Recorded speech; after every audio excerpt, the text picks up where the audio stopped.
570 খ্রিস্টাব্দ। পবিত্র নগরী মক্কাতে তখন অন্ধকার যুগ। ঐতিহাসিকরা এই যুগকে বলেন আইএমএ জাহিলিয়া বা অজ্ঞতার যুগ। সে সময়ে মক্কা ছেয়ে গিয়েছিল মূর্তি পূজায়। পবিত্র কাবার ভেতরেও ছিল 360টি মূর্তি। কোনো ঘরে কন্যা সন্তান জন্ম নিলে তাকে জ্যান্ত পুঁতে ফেলা হতো মাটিতে। এমন এক সময় মহান আল্লাহ পৃথিবীতে পাঠালেন এক শান্তির দূত। 12 রবিউল আউয়াল জন্ম নিলেন বিশ্বনবী মুহাম্মদ সাল্লাল্লাহু আলাইহি ওয়াসাল্লাম। মহানবী সাল্লাল্লাহু আলাইহি ওয়াসাল্লামের জন্ম তৎকালীন মক্কার প্রভাবশালী কুরাইশ গোত্রে। জন্মের কিছুদিন আগেই তার পিতা আব্দুল্লাহ মারা যান। মা আমিনার ভালোবাসায় বড় হতে থাকেন তিনি। তবে সে সময়ের মক্কার প্রভাবশালী পরিবারের একটা নিয়ম ছিল যে তাদের ঘরে জন্ম নেওয়া সন্তানরা একটা নির্দিষ্ট সময় কোনো বেদুইন পরিবারে থাকবে, যেন তারা শারীরিক ও মানসিকভাবে সুস্থ থাকতে পারে।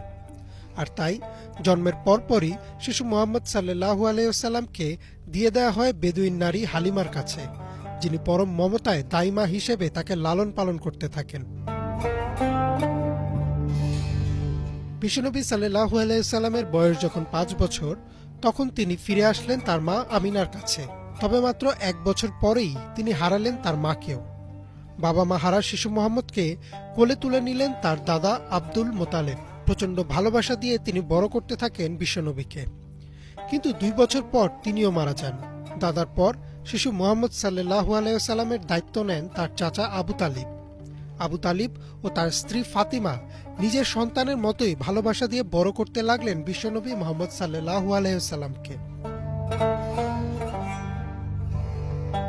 ছোটবেলা থেকে মহানবী সাল্লাল্লাহু আলাইহি ওয়াসাল্লামের পরিবার ও আশপাশের লোকজন লক্ষ্য করলেন তার অসাধারণ চারিত্রিক বৈশিষ্ট্য।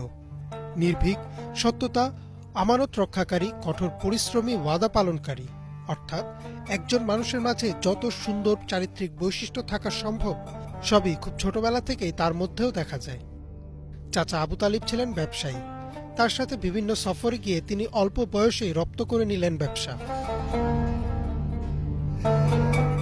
মহানবী সাল্লাল্লাহু আলাইহি ওয়াসাল্লামের বয়স তখন 12। চাচা আবু তালিবের সাথে এক ব্যবসায়িক সফরে ঘটে এক অদ্ভুত ঘটনা। প্রচণ্ড রোদে জর্ডানের উত্তপ্ত মরুভূমিতে যখন তারা মালামাল নিয়ে যাচ্ছিলেন, তখন দূরে থাকা এক গির্জার পাদ্রী দেখলেন এক টুকরা মেঘ ছোট্ট এক ছেলের উপর ছায়া দিয়ে যাচ্ছে। ছেলেটি যেখানে যাচ্ছে সেখানেই যাচ্ছে মেঘের টুকরোটি। তিনি আরো কাছে গেলেন। তখন মহানবী সাল্লাল্লাহু আলাইহি ওয়াসাল্লাম ও তার চাচা বিশ্রাম নেওয়ার জন্য সেই মরুভূমির এক শুকিয়ে যাওয়া মৃতপ্রায় গাছের নিচে বসলেন। আর মহানবী সাল্লাল্লাহু আলাইহি ওয়াসাল্লামকে ছায়া দিতে আল্লাহর কুদরতে সবুজ পাতায় ভরে উঠল গাছটি। 1400 বছর পর উত্তপ্ত মরুর বুকে আজও গাছটি একই জায়গায় সবুজ অবস্থায় দাঁড়িয়ে আছে। এই গাছকে বলা হয় সাহাবী গাছ। এসব ঘটনা দেখে পাদ্রী ছুটে এলেন আবু তালিবের কাছে। জানতে চাইলেন কে এই বালক, এর বাবার নাম কি। তখন আবু তালিব বললেন, আমি এর বাবা। পাদ্রী বললেন যে এই বালকের বাবা মা কারোই বেঁচে থাকার কথা না। আবু তালিব খুব অবাক হলেন। জিজ্ঞেস করলেন, আপনি কিভাবে জানলেন? পাদ্রী বললেন, এই বালকটি হচ্ছেন সৃষ্টিকর্তার পাঠানো শেষ নবী। এর আগমনের ভবিষ্যৎবাণী আছে বাইবেলে। আপনি এর দিকে খেয়াল রাখুন। একে সব বিপদ থেকে রক্ষা করুন, কারণ এর অনেক শত্রু হবে। আবু তালিব সেই পাদ্রীর কথা রেখেছিলেন। তিনি তার জীবনের শেষ সময় পর্যন্ত ভাতিজা মুহাম্মদ সাল্লাল্লাহু আলাইহি সাল্লামকে ভালোবেসেছিলেন, শত্রু বিপদ আপদ থেকে রক্ষা করেছিলেন।